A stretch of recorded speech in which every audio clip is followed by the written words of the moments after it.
Please have a seat. Welcome back, ladies and gentlemen of the jury. I'm going to take a guess. Is juror 547 the foreperson? Yes. You are holding some documents. Has the jury reached the verdict, yes or no? Yes.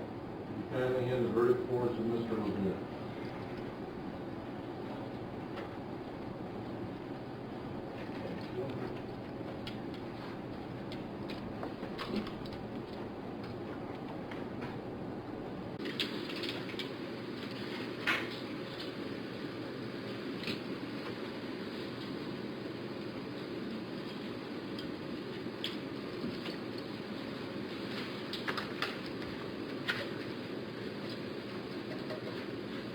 I would ask that the defendant rise.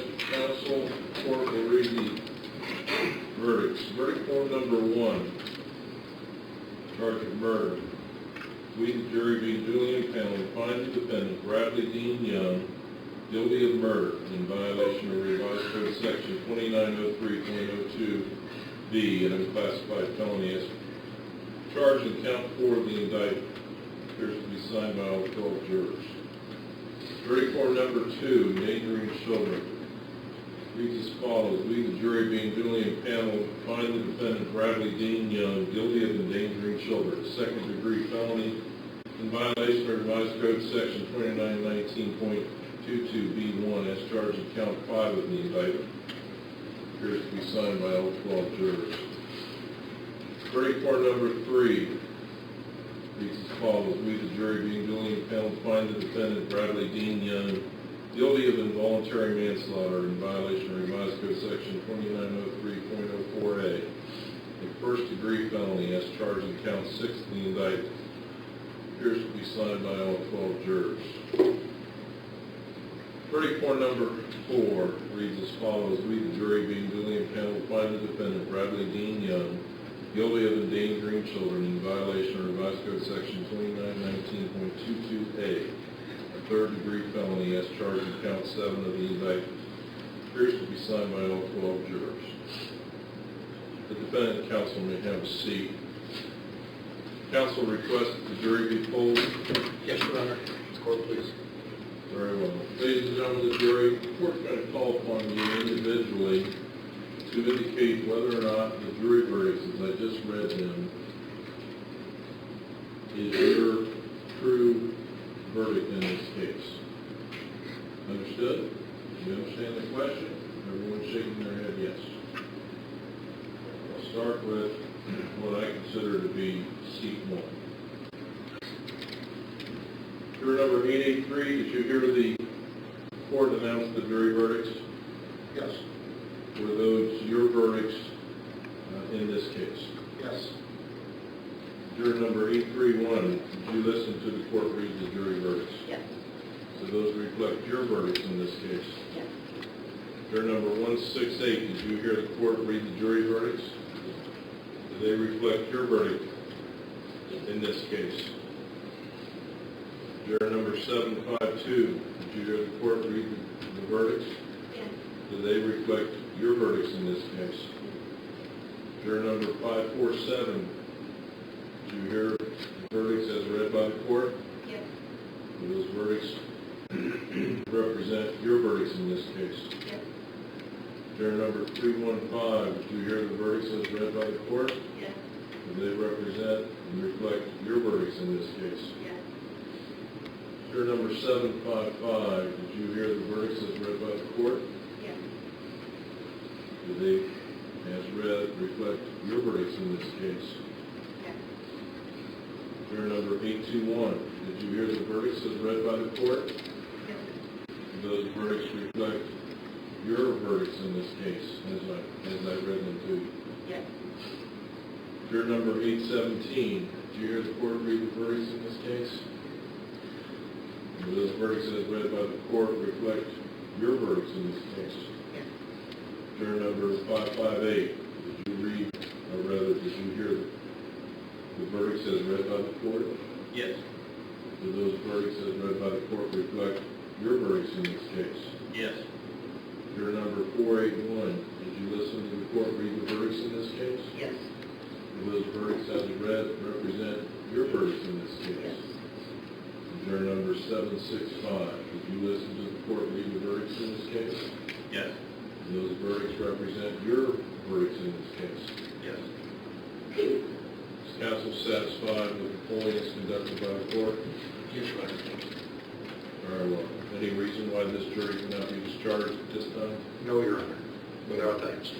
Very well. Ladies and gentlemen of the jury, you have heartfelt thanks to this court, this community, and these parties for your service. This time, the court will dismiss you with again our thanks and our gratitude. You are free to discuss this case and your impressions and your experience as jurors in this case. But you're free not to. You're entitled to be quiet. You don't have to talk about this case or your experiences with anyone. That's not your design. Understood? Now, another thing that I always tell jurors almost in every case is we have immunity here in the courtroom, and we can pretty much say whatever we want to say here as part of the case. Once we leave this courtroom, this case is over. Whatever we say, whatever you write, is subject to our laws of libel and slander. So, whatever it is you decide to say or write, make certain that it's grounded in the truth. Understood? Very well. I don't know if I'll have the opportunity to talk to you, so as you leave the jury box, it'd be my honor if you shake my hand and I have the opportunity to thank you individually for your service. With that, we'll all rise to allow the jurors to go back to the jury room and be dismissed.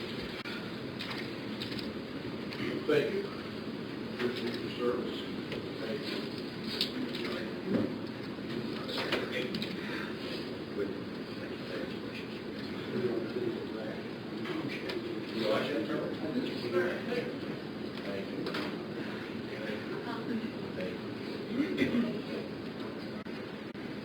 All right, please have a seat.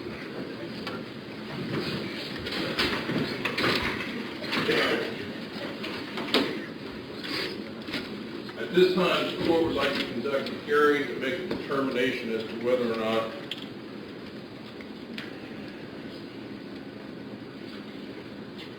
counts 5, 6, 7 are allied offenses and should be merged into count 4.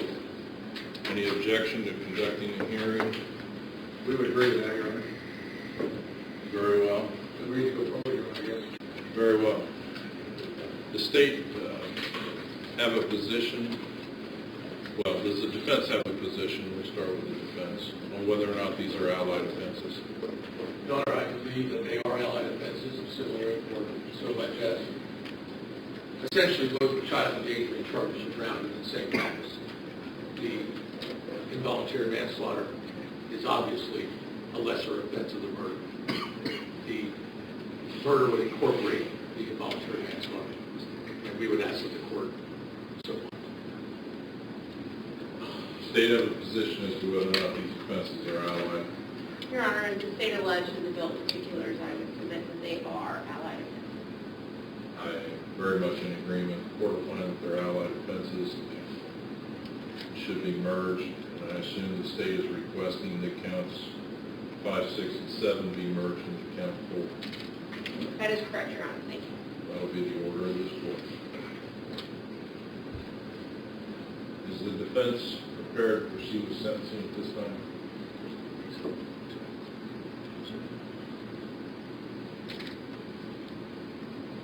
We are prepared. State prepared to proceed with sentencing at this time? Yes, Your Honor. Thank you. Very well.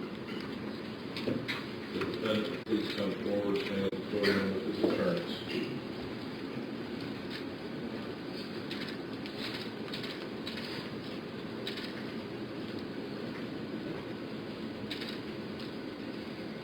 Is there mitigation that you wish to present on behalf of Mr. Young prior to sentencing? Gentlemen. Your Honor, Bradley Young without a criminal record, other than, as the court well knows, there was a driving under suspension based on allowing the licensed driver to drive his car. Never has been involved in criminal justice before. Hard-working young man, veteran, family man.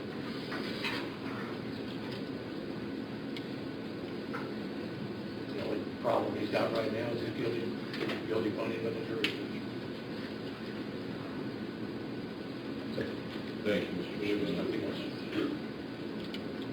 Mr. Young, I know this is a very difficult time for you, but you have the right to speak on your own behalf. You understand that? Is there mitigation that you would like to present to the court prior to sentencing?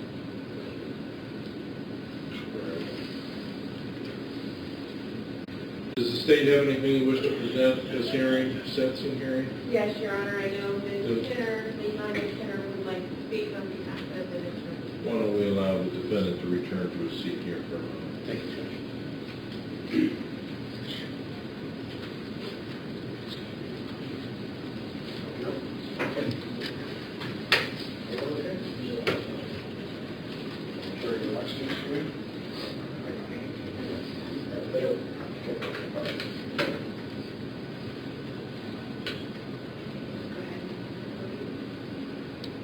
Does she need a seat? Would you like to speak, Ms. Kinner? Would you like to be able to say?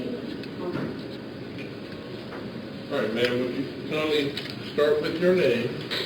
Nina Keller.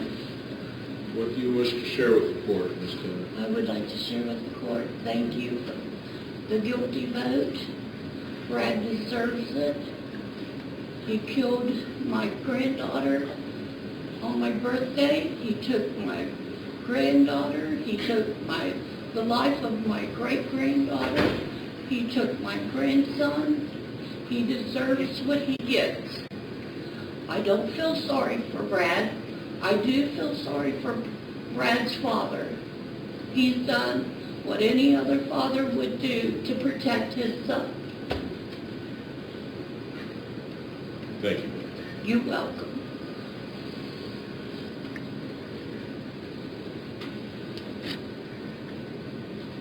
Anyone else wish to speak on behalf of the state?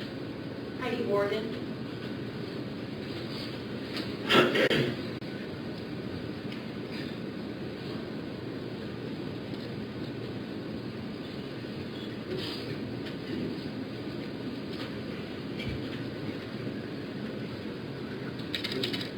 Well, ma'am, I'm going to let you state your full name for the record. How's that? Heidi Morgan. What do you want to share with the court? We've went without Kinsley for the past 10 months, and it's been hard on the entire family. I wasn't allowed in this courtroom because I had a subpoena, so I didn't get to hear what happened to the granddaughter. And you never know the full truth of what happened, but You're the paternal grandmother? I'm Scott's mom. Very well. So I sat at home all week trying to figure out, keep my mind off of things. I'm not allowed to watch the news and so forth and so on. But anyhow, Sunday was Kinsley's birthday. So we had the biggest birthday party, the biggest cake, took balloons to the cemetery. People showed up that didn't even know Kinsley to bring things. It's not fair that people should have to gather from places all over to bring things to a baby who's no longer here. It's just not right. Brad getting life, he's still living. He gets to live. Kinsley's not here any longer, and it's not fair. That's all. Ms. Morgan, thank you.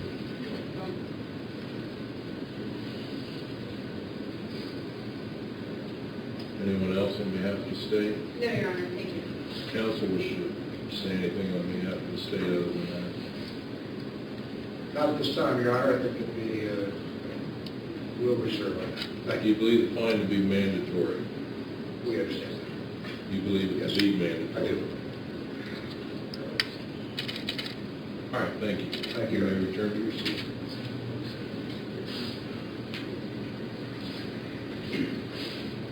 Anything else on behalf of the defendant? Your Honor, regarding the fine, we would ask that the court make a finding that Mr. Young is indigent and without the ability to pay fines, and it doesn't look like it's just be foreseeable future, he will have that opportunity. And if the court, please, we would supplement that with an affidavit to the court. State object to allowing defense counsel to produce an affidavit of indigency, and if so, do you have objection to this court finding the defendant, if that is the case, indigent, and thereby not imposing $15,000 fine? We have no objection on any of those issues, Your Honor. Very well.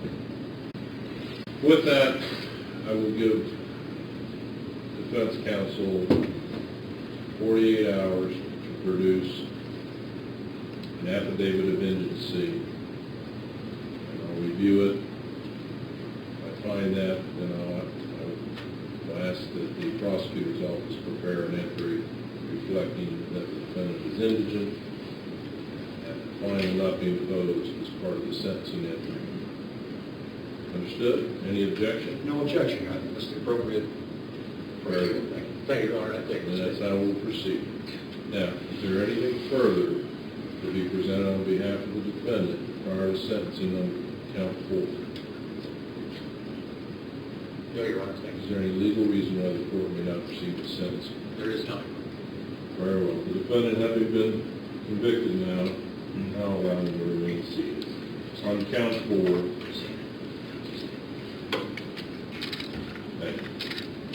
Murder in violation of 4903.02b sentences the defendant to life in prison with parole eligibility after 15 years.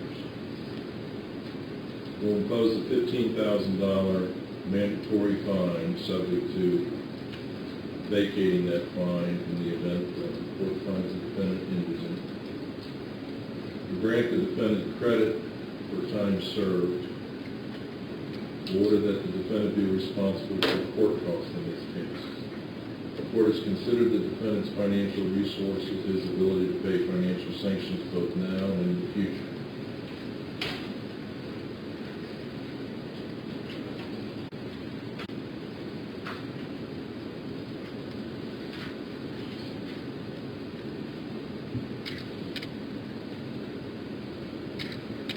The defendant is advised that he has the right to appeal his conviction. He has the right to appeal the sentence that has been imposed. In order to preserve your appellate rights, Mr. Young, you must file your notice of appeal within 30 days.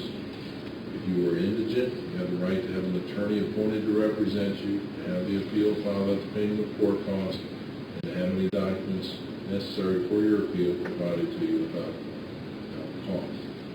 I'm certain that your attorneys be willing to assist you in getting that process initiated, if that's your desire.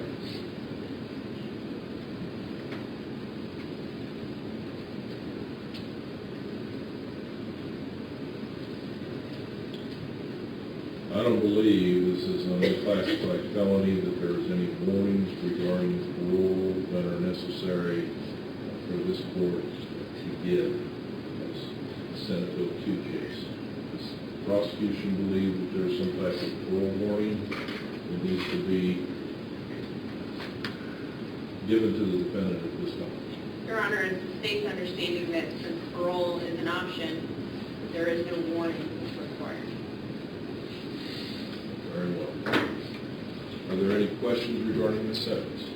Only that the state calculated 308 days of jail time credit. Since December 2nd. Right. You would accept that, Your Honor? Right. Subject to Right. end of the days. I believe that's That correct. sounds correct. If we find out we're off by a few days, I'm certain that we'll be able to get that correct. Yes, Your Honor. 308 days credit for time served will be granted.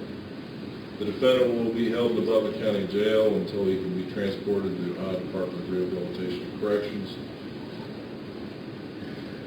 If there was a bond in this case, it's revoked, the defendant will be held in the Butler County Jail without bond at this stage. All right. Is there anything further that we need to address before we adjourn? Nothing other than our thanks to the court for the proceedings that have taken place over the past week. It's been a pleasure to preside over this trial with such professional lawyers on both sides. And the detective work of the Butler County Sheriff's Office and the police work, for that matter, the professionalism of the Children's Hospital doctors and the coroner's office.